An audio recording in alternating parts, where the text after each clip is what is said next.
Selangor Agrofest ni sebenarnya dah lama dia. Semua sedia maklum kita bermula 2012. Setiap tahun sehinggalah berlaku Covid lah. Jadi kali terakhir kita buat 2019.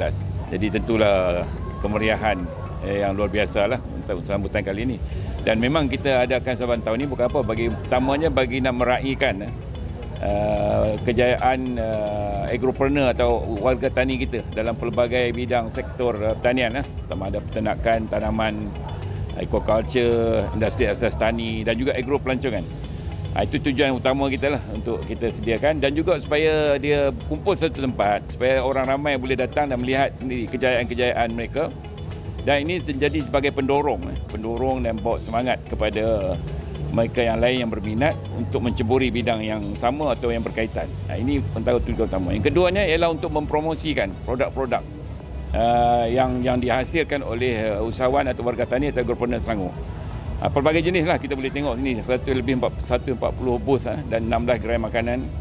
Pelbagai jenis produk agro makanan yang kita sediakan yang menunjukkan kejayaan produk-produk ini di negeri Selangor. Dan yang ketiga tentulah kita nak showcasekan pertanian moden yang menjadi dasar negeri, iaitu pendekatan kepada pertanian bernilai tinggi, moden, yang penggunaan IoT dan sebagainya, yang saya rasa itu bukan saja sebagai gimmick tapi sebenarnya sebagai orang kata apa, boleh memberikan hasil yang lebih baik dalam tanah yang kecil, tapak yang kecil tapi hasil yang lebih baik. Ini semua ni akan beri semangat lah supaya usahawan warga tani kita yang mana yang berminat, terutama anak muda lah, wanita, untuk tambah menceburi dalam bidang yang berkaitan. Yang pertama yang kita anjurkan untuk julung kali lah di sinilah. Ini bunga sini, Floria ni sebenarnya dahulu kita tidak pernah anjurkan bersama di bawah Selangor Agrofest. Dia ada festivalnya sendiri.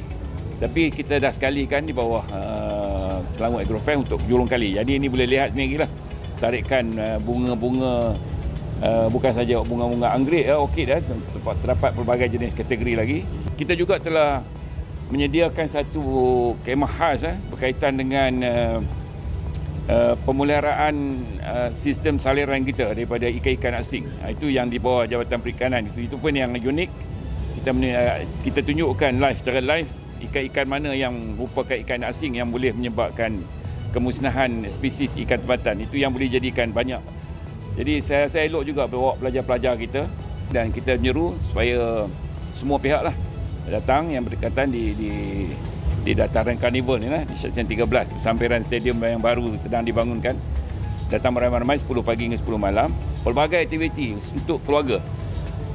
Sama ada yang minat pertanian, yang minat makan dan sebagainya, pun ada pelbagai cabutan bertuah dan juga tandingan-tandingan dan sebagainya boleh kita ada di sini.